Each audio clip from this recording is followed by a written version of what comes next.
इसे दिल्ली विधानसभा चुनाव में मिली हार की निराशा कहें या फिर कोई रणनीति, लेकिन आतिशी मरलेना को यह सार्वजनिक तौर पर कहना पड़ा कि यदि जरूरत पड़ी तो वे लोग अपनी पुरानी नौकरियों पर लौट जाएंगे। आतिशी मरलेना का यह कहना कुछ वैसा ही था जैसे चुनाव हारने के दूसरे दिन रोध होकर सौरभ भारद्वाज ने रोजी रोटी कमाने के लिए अपना यूट्यूब चैनल लॉन्च कर दिया। दिल्ली की सत्ता हाथ से छीनते ही आम आदमी पार्टी अगले 2 सालों में यह तय हो जाएगा कि आम आदमी पार्टी का क्या हश्र होने वाला है। यही वजह है कि बीजेपी ने आम आदमी पार्टी के कोर वोट बैंक को अपने पाले में करने की कोशिशें तेज कर दी।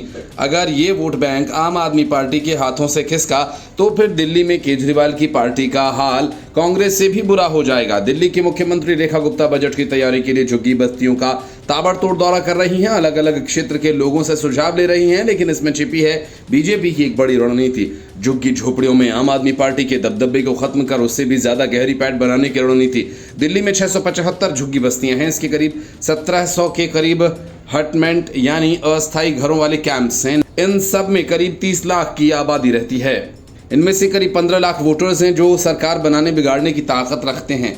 आम आदमी पार्टी की स्थापना के साथ ही उनके सबसे मजबूत वोट बैंक के तौर पर बनकर उभरी। आम आदमी पार्टी के इस वोट बैंक में सेंध लगाने के लिए बीजेपी आक्रामक रणनीति के साथ आगे बढ़ रही है। चुनाव में उसे कामयाबी मिली, लेकिन उसकी नजर इस वोट बैंक को पूरी तरह से साधने पर है। सीएम रेखा गुप्ता ने बसंत कुंज इलाके में भंवर सिंह कैंप का दौरा किया, वहां के झुग्गी वासियों से उनकी समस्याओं को जाना।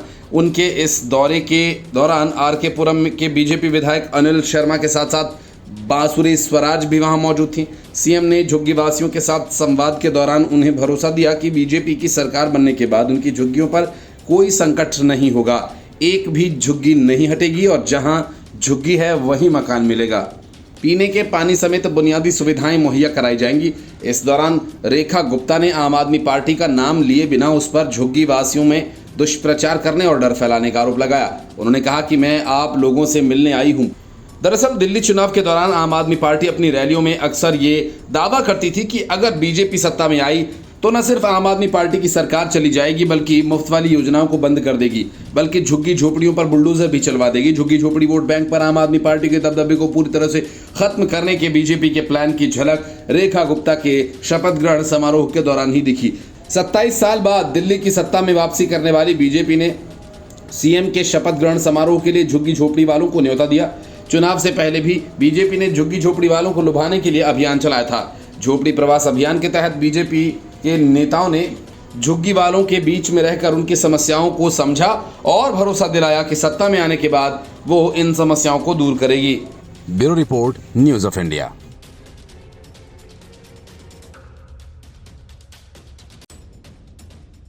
चुनाव दर चुनाव ठोकी पिटी कांग्रेस को पता नहीं इतना ताव कहां और कैसे आ गया।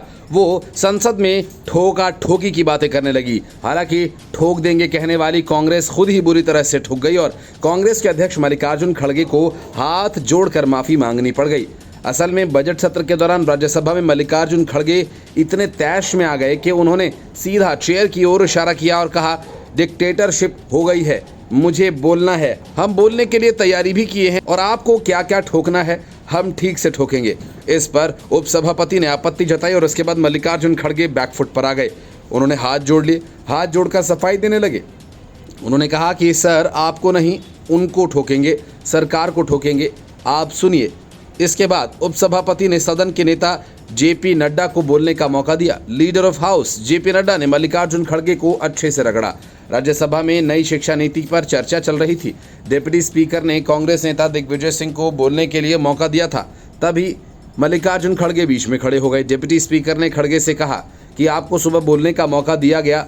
खड़गे बोले कि सुबह शिक्षा मंत्री नहीं आए थे, तभी स्पीकर ने बैठने को कहा। इस पर खड़गे भड़क गए। उन्होंने सदन के नेता प्रतिपक्ष ने कमेंट किया कि आपको क्या क्या ठोकना है हम ठीक से ठोकेंगे। खड़गे के कमेंट के बाद बीजेपी ने हंगामा कर दिया। सदन के नेता जेपी नड्डा खड़े हुए और बयान की निंदा की। नड्डा ने कहा कि नेता विपक्ष तजुर्बेकार हैं, लंबे समय तक संसदीय कार्य के रूप में नेतृत्व किया, सदस्य के रूप में भी काम किया, लेकिन अभी जो भाषा का इस्तेमाल किया वो निंदनीय है। उन्होंने खड़गे से माफ़ी की मांग की। इसके बाद खड़गे ने अपनी गलती भी स्वीकार की। उन्होंने कहा कि उपसभापति जी, मैं माफ़ी मांगता हूं, मैंने ये शब्द आपके लिए नहीं बोले, मैं सरकार की पॉलिसीज़ को ठोकेंगे बोला। अगर मेरी बात से आपको ठेस पहुंची है तो मैं माफ़ी मांगता हूं। इससे पहले राज्यसभा में नेता खड़गे ने केंद्रीय मंत्री जेपी नड्डा पर पलटवार किया और कहा कि विपक्षी दलों को प्रशिक्षण की नसीहत देने वाले नेता सदन को ही इसकी जरूरत है, क्योंकि उनके ही सदस्य और मंत्री ही समय पर सदन में नहीं आते हैं। दरअसल राज्यसभा की कार्यवाही आरंभ होने पर उपसभापति हरिवंश आवश्यक दस्तावेज सदन के पटल पर रखवा रहे थे। इसी क्रम में उन्होंने राष्ट्रीय खाद्य प्रौद्योगिकी उद्यमशीलता और प्रबंधन संस्थान की परिषद के लिए निर्वाचन का प्रस्ताव पेश करने के लिए केंद्रीय मंत्री रवनीत सिंह बिट्टू का नाम पुकारा, लेकिन वे सदन में उपस्थित नहीं थे। विपक्षी दलों के सदस्यों ने इस पर आपत्ति जताई और कहा कि मंत्री की अनुपस्थिति शर्म की बात है। खड़गे ने कहा कि नेता सदन जेपी नड्डा ने नसीहत दी थी कि नेता प्रतिपक्ष और विपक्ष के सदस्यों को सदन के नियमों का प्रशिक्षण दिया जाना चाहिए।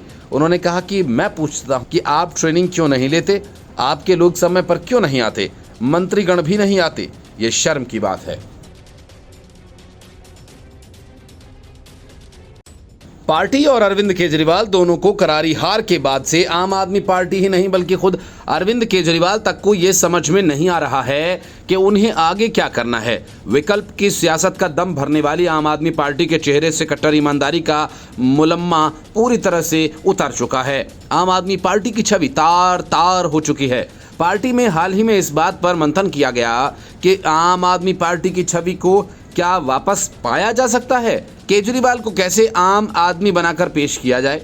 सूत्रों का कहना है कि बैठक में गोपाल राय ने केजरीवाल को सुझाव दिया कि वे फिर पहले ही की तरह आम आदमी जैसे रहने लगें। ये भी कहा गया कि वे सुरक्षा हटवा दें, सरकारी मकान छोड़कर वापस कौशाम्बी अपने फ्लैट में रहें या दिल्ली में कोई डीडीए का फ्लैट लेकर उसमें रहें। लग्जरी गाड़ियों का इस्तेमाल छोड़ मामूली गाड़ी में घूमना शुरू करें। शीश महल में रहने और आलीशान जिंदगी जीने की लत केजरीवाल को इस कदर लग चुकी है कि वे गोपाल राय के सुझावों को सुनते ही बुरी तरह से भड़क गए। केजरीवाल इतने नाराज हुए कि गोपाल राय को नेता प्रतिपक्ष बनाने तक से इनकार कर दिया। केजरीवाल ने गोपाल राय को दिल्ली में पार्टी के संयोजक पद से इसलिए नहीं हटाया क्योंकि ऐसा करने से सवाल उन पर भी उठ सकते थे कि दिल्ली में हार का जिम्मेदार गोपाल राय से ज्यादा खुद केजरीवाल ही रहे। उन्होंने ही पूरा चुनाव अपने चेहरे पर लड़ने की ठानी, हर कहीं अपना ही पोस्टर चिपकवाया। बस यही गलती केजरीवाल को भारी पड़ गई। सूत्रों का कहना है कि बैठक में आम आदमी बनने का सुझाव सिर्फ गोपाल राय ने नहीं बल्कि दूसरे कई नेताओं ने भी दिया था, लेकिन केजरीवाल ने इसे सिरे से खारिज कर दिया और भगवंत मान को साफ तौर पर निर्देश दिया कि जब वे विपश्यना के लिए पंजाब आएं तो उनके साथ पूरा अमला जमला होना चाहिए। यही वजह है कि करीब 50 लग्जरी गाड़ियां, सैकड़ों कमांडोज, जैमर, एम्बुलेंस के साथ केजरीवाल का काफिला पंजाब पहुंचा था। हालांकि इस काफिले को लेकर आम आदमी पार्टी की जमकर फजीहत भी हुई थी, लेकिन यही केजरीवाल की मर्जी थी। सूत्रों का कहना है कि केजरीवाल को अब ये लग रहा है कि अगर उन्होंने फिर से आम आदमी बनने की कोशिश की तो पार्टी और जनता के बीच उनकी धमक कम हो जाएगी। केजरीवाल को ये भी पता है कि अब वो चाहे कितना भी ड्रामा कर लें, आम आदमी की छवि उन्हें फिर से मिलने वाली नहीं है, क्योंकि उनकी पोल तो पूरी तरह से खुल चुकी है।